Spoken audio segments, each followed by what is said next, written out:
animals smiling, waving, right? So what if I told you that this was a lot of made up stuff? I'll prove it. Okay, so you remember we talked about Matthew, who decided to start out this stellar story of the birth of Jesus everybody has been waiting for with a genealogy. Very exciting, so-and-so begat so-and-so. He spends 17 full verses of a genealogy, boring everybody and their mom to tears, right? And then when it comes to the good part, the birth of Jesus, verses 18 through 25. And he spends most of it on Joseph and the betrothal, and only like 2 sentences on the actual birth of Jesus. Done. Now, we like to have a good story, so what do? We fill in the blanks, right? We have a nice, cutesy little barn. Let's think about it. When you think of the nativity, automatically our first picture is it's outside of town, right? Out there, it's all quiet, solitude, there's some animals, nothing else really there, right? We know that, right? That's actually not here. It's not here. Do you know that it nowhere specifically says that they were alone? Nowhere does it say they were in a barn. The only actual aspect that gives anybody that concept was that Jesus was born and they wrapped him in swaddling clothes and placed him in a manger.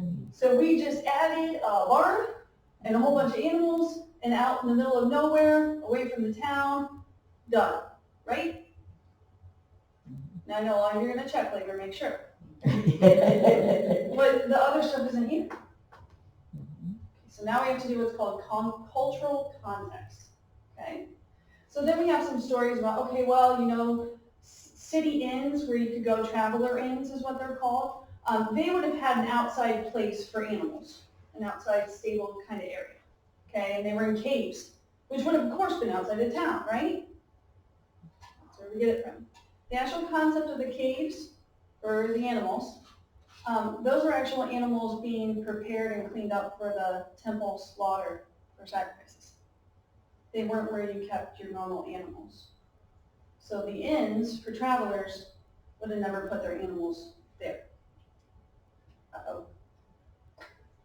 Okay, so where are they? Well, Luke helps us out a little bit because he has a different purpose in writing this gospel, so he's going to focus on different things. He's not writing a different story, he's just telling you different things. It's kind of like if you ask your mom and dad the same question about the same history, they're going to tell you probably 2 very different perspectives. Neither one are fitting, they're just telling you 2 very different reasons. Okay? So, Luke gives us a little bit of a better. In chapter 2, in those days a decree went out from Caesar Augustus that all the world should be registered. This was the first registration when Quirinius was governor of Syria, and all went to be registered, each to his own town. Okay, so the prophecy-wise, Jesus had to be from Nazareth, which Joseph was from Nazareth, but Joseph was of the lineage of King David, whose hometown was Bethlehem. Okay? Now, if any of you have any Mideastern ties, Greek ties, Lebanon ties, are those family units tight? If there's a family festival, everybody and their mom's there and there's a lot of food, right? Oh yeah. Are you staying at a friend's house, a family member's house? You probably aren't doing hotels, maybe more today. But if you're over in these cultures, you're not going to a hotel. You're going to family. Oh, so there's one misconception.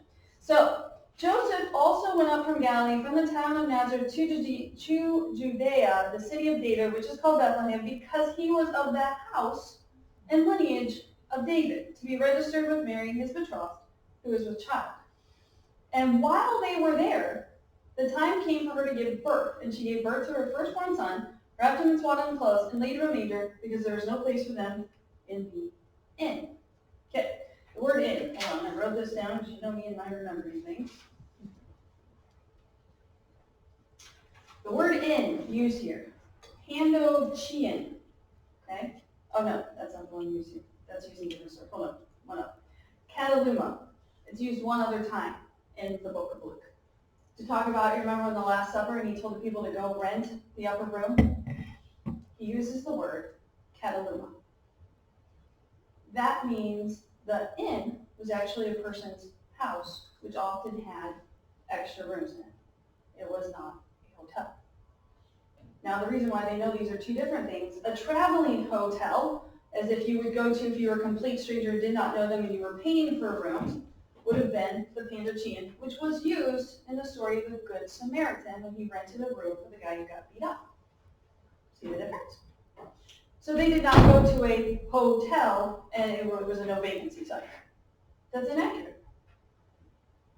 Joseph was actually headed to family members' home who had extra rooms. Okay?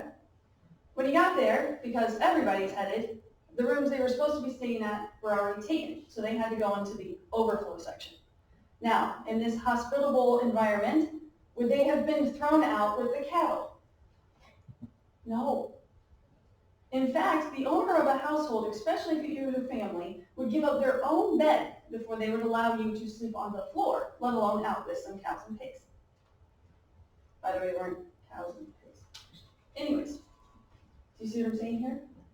Okay, so that whole major scene, you had your nice cutesy little barn with the moss on it, you've got your things in the shepherds just walk on by. Not actually accurate. They were in town, they were in an upper room, probably overflowed and smashed, so it was a very filled house. Now there's a key part here. And while they were there, the time came for her to give birth. In that first song that we saw, when they're showing all the drama, it's raining, they're trying to rush Mary in because she's about to just explode right there in the middle of the street. And then they have to rush and Joseph's delivering the baby, right? We know this, right? Again, we filled in some blanks here. So they're in a house with people when the time of birth came, because this verse shows that there was time here. There was time. It wasn't like this rushed, quick. There was time. Joseph would have been like, they would have said to Joseph, they would have called him his wife, and they would have been like, Joseph, you need to go hang out there. Birthing room's nowhere for a man. Go hang out outside. We'll let you know when it's time. And Mary would have had people with her helping her birth the child. And then do you know what would have happened? They would have cried out in the city streets that a son of David had been born. That's what they did whenever there was a male born in the city. And people would have literally danced in the street and celebrated. And there would have been cheering and all this applause. Okay? And Joseph calls the baby Jesus. Now, do you know how shocked I was when I first heard that there were other people named Jesus? Say what? That is sacrilegious. It is. Did you know that Jesus was a common name back then? Do you know why they gave it? They gave it as a sign of hopefulness for the Christ to come. Not that that Jesus was, but that is why Jesus is called Jesus the Christ. Because there was a lot of Jesuses. Because do you know how many years it had been they had not heard from God? 400. Can you imagine? Roman Empire has overtaken you. You are in a rough situation. You have not heard from your God for 400 years. They are throwing that Jesus name out everywhere they can. Like, man, we're naming our kids. Come on, 400 years. Right? Okay, so now we've got the scene. They're in a house. They know people. They call out, Jesus. Okay, but this is Jesus the Christ. Okay, so but for right now, everybody's thinking this is average situation. Nothing spectacular yet. Okay, they're dancing in the streets. Happy stuff. Now comes the spectacular. Verse 8. And in the same region, there were shepherds out in the field, keeping watch over the flocks by night. Okay, now this one takes a little bit. And if you go back to Micah, it points it out. There is a watchtower for flocks. Okay? And it's right outside of town. And it's called, north of Bethlehem, Migdol Tower. So it's called the Tower of the Flocks. And what this place was, is outside of town. Now remember, you have the temple. What do people come up to do at the temple? Sacrifices, okay? And you would usually, if you were in a hometown or someplace, you would also bring sacrifices. So this was a normal thing. You would have this Tower of the Flocks. These sheep were special sheep because they were specifically clean, they were the best of the best, and they were kept watch over until somebody needed to buy it to make a sacrifice. Then they would take it to that manger and clean it up and have it ready for sacrifice, because that was the way you cleansed yourself from sins and from God. Okay? These shepherds were watching over those sheep. That's crazy, because what was Jesus? the Lamb who took away the sins of all the world. Now does it make sense why the first people were shepherds that heard this good news? They were already watching over the sacrificial lambs. So then the angel, one angel, I'll get that. And the angel said to them, "Fear not, for behold, I bring you good news of great joy that will be for all the people." Okay, so we normally have this cute little angel with its little wings. It's usually a girl with flowing hair. And it's like, right? Okay, so probably not, just probably a warrior army angel guy that was terrifying, which is why they would have been filled with fear. Not filled with, aw, like a little puppy. Okay? And brings this good news to them. "Fear not, for behold, I bring you good news of great joy that will be for all the people. For unto you is born this day in the city of David a Savior who is Christ the Lord. And this will be a sign for you. You will find a baby wrapped in swaddling clothes and lying in a manger." That's the oddity of the nativity story. That was the symbol. Not because they were in a barn, but because there was too many people there. They were run out of supplies. Make sense? Still a key point. Okay, and that symbolism is very important too. "And suddenly there was with the angel a multitude of heavenly hosts praising God and saying, 'Glory to God in the highest, and on earth peace among those with whom he is pleased.'" Are the angels in the sky or on the ground? Doesn't say. Thank you. Now, in other synoptic gospels, does it say the sky was filled? It does. But right here, does it specify on the ground or not? And then in the others where it says the sky was filled, does it say with angels? Again, we've got this wing concept we've created. Okay? "When the angels went away from them into heaven, the shepherds said to one another, 'Let us go over to Bethlehem and see this thing that has happened, which the Lord has made known to us.' And then they went with haste and found Mary and Joseph and the baby lying in the manger. And when they saw this, they made it known, the saying that had been told to them concerning this child. And all who heard it wondered at what the shepherds told them." Do you hear the plural there? It doesn't say made known to Mary and Joseph because they were only ones with cow and sheep. Made known to them because it was a large group of people and people celebrating out in the city streets. So now does it make a little bit more sense why this host of heaven comes to some shepherds? The shepherds then go into town and tell everybody that are out celebrating this newborn child who this child actually is. This is a special child. It's a big deal. Make sense? "But Mary treasured all these things, pondering them in her heart. And the shepherds returned, glorifying and praising God for all they heard and seen as it had been told to them. And at the end of the 8 days, when Jesus was circumcised, he was called Jesus, the name given by the angels before he was conceived in the womb." Okay. So why am I boring you with all this? I guess is a good question. You guys have heard of Santa, right? Great guy. Gives gifts. He's happy. He's jolly. He has rosy cheeks and white hair. And he's very happy, right? Okay. But the real story is St. Nicholas, who was around 4th century BC, Greece, and he was a follower of Jesus. And he gave to people in need under the Roman Empire, who was really, really bad, and helping people out, right? Okay. Notice how we've gone from here to here. Two very different perspectives, right? And what happens when you grow up and you realize this story? What makes you think? Are you still writing a letter to the North Pole? Come on. You're not, are you? Why? You're not North Pole anymore. Right?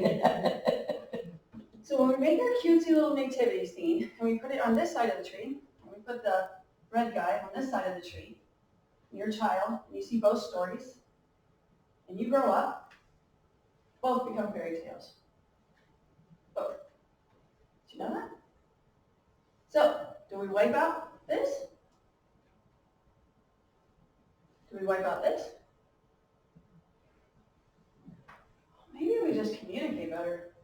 And we give a historical balance to both and not be afraid of the actual historical balance of what's going on. Because you know who's in all of it? Jesus. He's in both stories. And we can share both stories and have a cultural connection that is wonderful. But if we make it historically accurate, guess what never becomes a fairy tale? Jesus. We don't like that.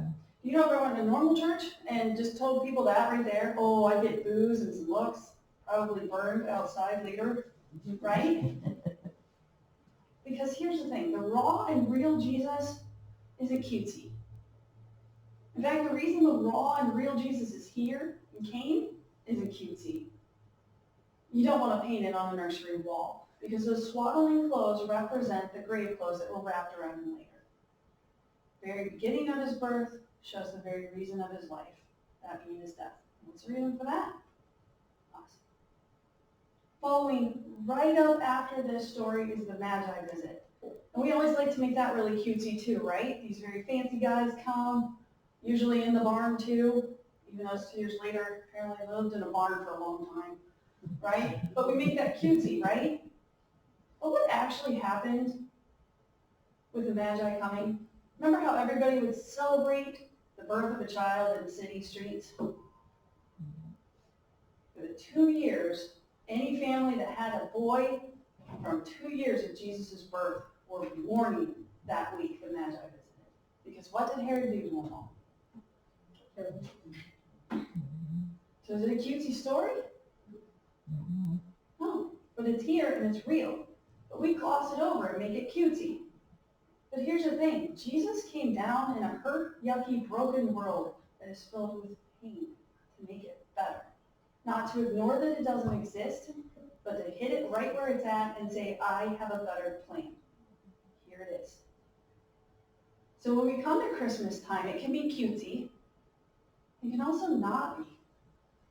If you've lost someone, if you feel out of place, if you feel broken, is it a cutesy time? The hot cocoa and peppermint sticks make it better? No. Red jolliness with bells? But that's what Jesus comes into. He comes into our happiness, people shouting on the streets with joy, but he also comes into our pain and sorrow.